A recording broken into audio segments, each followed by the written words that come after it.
Hey, every BMW blog reader, we are here with Peter Miles, who's the VP of Operations for BMW North America. So we have a couple of questions for you real quick, Peter. First off, obviously 2011 is off to a great start. We're 18% higher this quarter than we were at the same time last year, really hitting out of the park. So what do you attribute to that achievement? Well, really, it's about product in this business. So it's really Countryman is a great story. So we're up significantly in Mini, as well as BMW, and that's really all about the X3 primarily.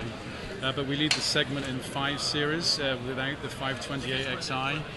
Really? The Z4 is also the leader of its segment. Love that car. As well. The 7 Series. So we're actually, most of our products now are new in the last 2 years, and we have obviously a lot more to come in the next couple of years as well. So we've got momentum, and we're getting a lot of demand for our cars. Fantastic. Now, is BMW on target to hit its 2011 goal of 1.5 million vehicles? We are certainly on target globally, and I would say we're also on target nationally here in the United States as well. Okay. Now, does BMW have to become less of an ultimate driving machine to meet that goal? Do you have to diversify things and kind of, mellow the brand out a little bit, or? No, I mean, you'll have heard people say it a lot. We're an innovative company, so Right. We're certainly looking to either create segments or do well in the segments that we're in. So we're obviously adding and broadening the product range, but no, there's no dilution of what goes into making the ultimate driving machine. I think you can get in any of our cars and feel that at the seat of your pants. Fair enough, I would agree. How effective was the Super Bowl ad for the diesels? Have you seen a lot of 335 sales increase from it?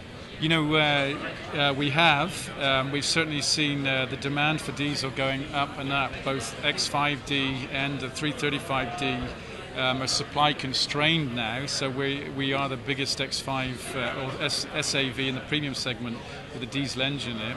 So we dominate that. And the truth of the matter is, if I could actually get more diesel engines in the X5 to sell, we could sell more here in the US. And I think the people that have been buying and driving those cars, both the 3 Series and the X5s, have really become advocates for diesel and the brand. They're exciting cars to drive. Oh, absolutely. I just drove a 335 recently. It was a lot of fun.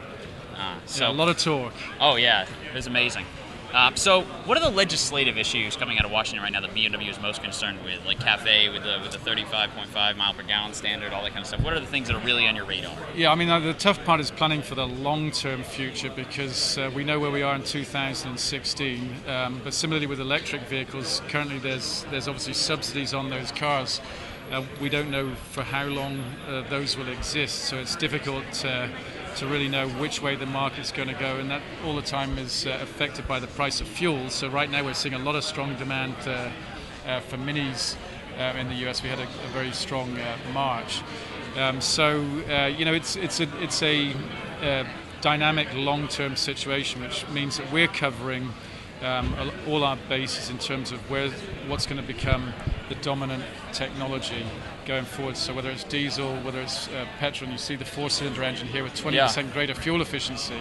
And a couple of years ago you were looking at that kind of efficiency improvement in a hybrid over a gasoline engine. Oh, yeah. Here you have it in a 4-cylinder over a 6-cylinder, delivering more horsepower. Right, absolutely.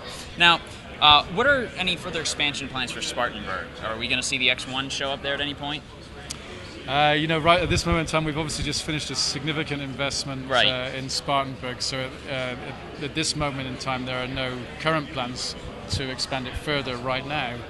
We obviously have the flexibility to do that in the long term if we see an opportunity to do so. Okay, excellent. Now, an interesting thing that BMW has right now is the relationship with carbon motors. Have they started requesting the diesels that they're going to be purchasing from BMW yet, or is that still on hold? I'm not familiar with the details behind that specific project, other than what you've just mentioned, so I think it's too early to say where that relationship's heading, at least from my perspective. Okay. Now, from BMW's point of view, how is the U.S. automotive market doing in general? I mean, what's the forecast for the next couple of years? Well, our long-range plan shows consistent growth over the next 10 years, so the U.S. is still going to be an extremely important market to us in the long term, and that's why we bring products that we think will sell well and design and engineer products for the US that will sell well too. So Right now we're tracking at 18% up over 2010. Wow. And we expect to see an increase in 2012 over 2011 with the new products that we're bringing. Right. In the market generally, we expect to increase year over year going through the next decade. There may be some bumps, of course, economically, but we believe this market's going to continue to grow back to where it was previously. Excellent, excellent. Peter, thank you so much for your time. It was great. Thank you.